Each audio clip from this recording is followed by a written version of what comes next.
Salam sejahtera. Saya Muhammad Farhan. Dalam kesempatan ini saya ingin menyampaikan sedikit pendapat hukum saya yang terkait keberadaan Satgas Pengamanan yang kawasan hutan atau Satgas PKH, atau yang khususnya bekerja di wilayah Taman Nasional Tesonilo, atau sering disebut dengan yang sering kita dengar yaitu dengan sebutan TNTN. Isu ini penting untuk dibahas karena menyangkut bukan hanya pelestarian lingkungan, melainkan juga tetapi nasib ribuan warga negara yang telah lama bermukim dalam kawasan tersebut.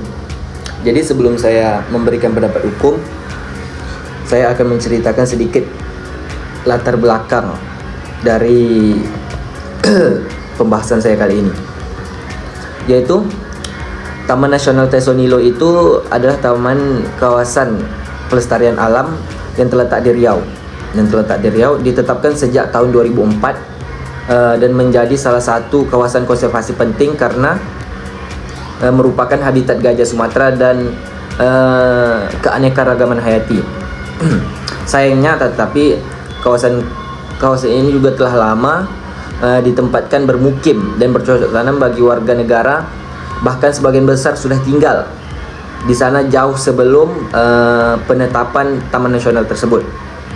Untuk mengatasi kerusakan dan perambahan, pemerintah membentuk Satgas PKH melalui peraturan presiden atau disebut dengan Perpres, yang kemudian melakukan penanganan di lapangan secara langsung. Namun perlu diketahui bahwa langkah-langkah tersebut menimbulkan konflik, terutama ketika warga negara yang sudah lama tinggal di sana ditindak tanpa kejelasan seperti ditindak tanpa kejelasan hukum, status hukum dan solusi kehidupan. Jadi pemerintah hanya menindak secara langsung tetapi tidak memberikan solusi atau kejelasan yang jelas. Jadi pendapat hukum atau analisis hukum menurut saya sendiri, dalam sistem hukum kita itu kawasan konservasi wajib dilindungi sebagaimana diatur dalam Undang-Undang Nomor 5 Tahun 1990 tentang konservasi sumber daya alam. Maka penerbitan terhadap perambahan hutan memang merupakan tindakan legal dan sah. Namun perlu diingat, hukum bukan hanya soal aturan tertulis, tetapi juga soal keadilan substantif. Jadi banyak warga negara yang bermukim di TNTN bukan perilaku kriminal, melainkan korban yang lemahnya tata ruang, lemahnya kehadiran negara di masa lalu. Maka menurut saya seperti ketika negara kini hadir melalui Satgas PKH untuk menegakkan hukum, negara juga wajib hadir untuk memberikan perlindungan dan solusi bagi warga yang terdampak. Pertanyaan yang perlu dibahas yaitu apakah negara boleh menggusur tanpa proses? Jawabannya adalah tidak. Jadi sudah diatur dalam Undang-Undang tahun 1945 pasal 28H, yaitu menjamin hak atas tempat tinggal yang layak, dan disebut juga dalam Undang-Undang Nomor 39 tahun 1999 tentang HAM juga melindungi hak hidup dan perlindungan yang layak. Jadi artinya setiap warga negara di sana yang bisa disebut yang ingin dirampas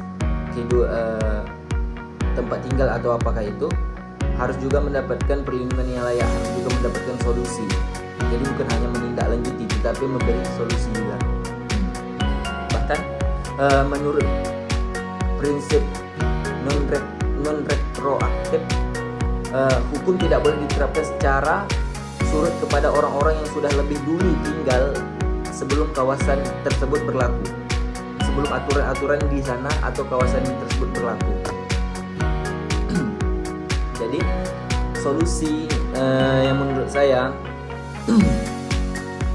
bagaimana solusinya itu, pertama negara harus melakukan verifikasi sosial. Bedakan warga negara yang benar-benar mencari atau menguntungkan hidup pada lahan dengan aktor ekonomi yang besar yang merambah hutan secara ilegal. Itu yang pertama. Bedakan.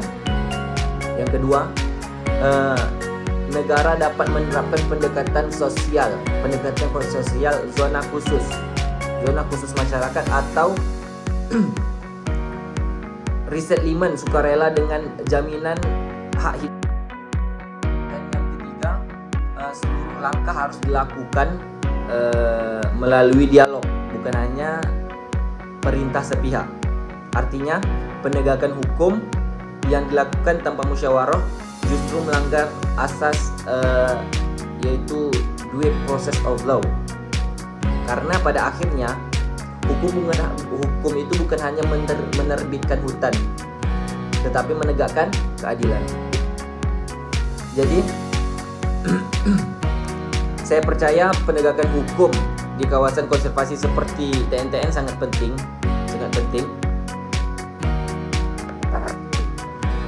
Tapi lebih penting memastikan bahwa hukum tersebut tidak membunuh hak hidup oleh rakyat kecil.